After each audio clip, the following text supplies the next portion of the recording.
एक बार एक गांव में एक बूढ़ा व्यक्ति रहता था। उसका नाम रामदीन था। संपत्ति के नाम पर उसके पास एक झोपड़ी, एक कंबल और कुछ जमीन थी। उसी जमीन पर फसल उगाकर वो अपना पेट भरता था। उसके कोई संतान नहीं थी। गांव वाले उसको बूढ़े बाबा कहकर पुकारते थे। वो बूढ़ा व्यक्ति बहुत बुद्धिमान था और गांव के लोगों की समस्या का समाधान करता था। उसकी प्रसिद्धि आसपास के गांव में भी फैली थी। एक दिन की बात है, उसकी बुद्धिमानी की चर्चा सुनकर पास ही के एक राज्य से एक राजा उनके पास अपनी एक समस्या लेकर पहुंचे। राजा ने दुखी होकर बूढ़े बाबा से कहा, बाबा, मुझ पर एक विकट समस्या आन पड़ी है। आपको मेरे साथ मेरे राजमहल में चलना होगा और मेरी समस्या का निवारण करना होगा। रामदीन ने अभी आता हूँ कहकर अपना फटा हुआ कंबल लेके राजा के साथ महल में चले जाता है। दरबार पहुँचते ही राजा ने रामदीन को अपनी समस्या सुनाई और कहा, बाबा, इस पिंजरे में एक जंगली जानवर बंद है जो मुझे दूसरे राज्य के एक दुश्मन राजा ने भेजा है और चेतावनी देते हुए कहा है कि बिना ताला खोले इस पिंजरे को खाली करके दिखाएं। अगर हम ऐसा नहीं कर पाए तो मुझे अपना राज्य उस दुश्मन राजा को सौंपना पड़ेगा। रामदीन ने बड़ी गंभीरता से उस पिंजरे में रखे हुए जंगली जानवर का निरीक्षण किया और मन ही मन मुस्कुराया। रामदीन ने राजा को पिंजरे के आसपास आग जलाने के निर्देश दिए।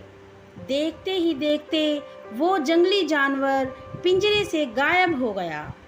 राजा ने हैरान होकर रामदीन से कहा, बाबा, वो जंगली जानवर कहाँ गया?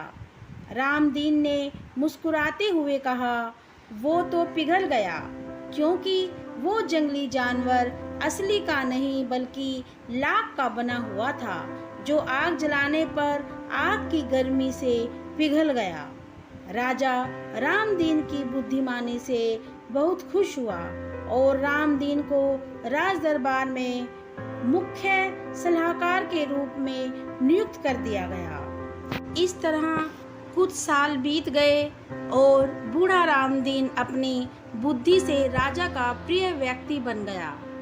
वहाँ राजा के दरबार में कुछ लोग रामदीन की प्रसिद्धि से जलने लगे और रामदीन के विरुद्ध राजा के कान भरने लगे।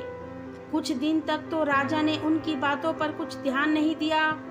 एक दिन शाम राजा के एक मंत्री राजा से मिलने आए, जो रामदीन बाबा से बहुत जलते थे। उसने बताया, महाराज, रामदीन रोज रात को गुप्त तरीके से अपने कमरे में जाता है। मंत्री आगे बताते हुए कहता है, गुप्तचरों के माध्यम से पता चला है कि उनके पास एक संदूक भी है जिसमें वो राज्य से चुराया गया धन को रखता है।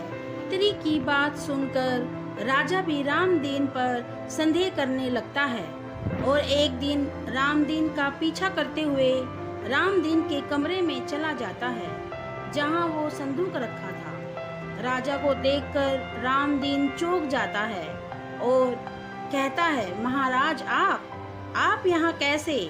राजा गुस्से में आकर रामदीन से कहता है, रामदीन, इस संदूक में तुमने क्या छुपा कर रखा है?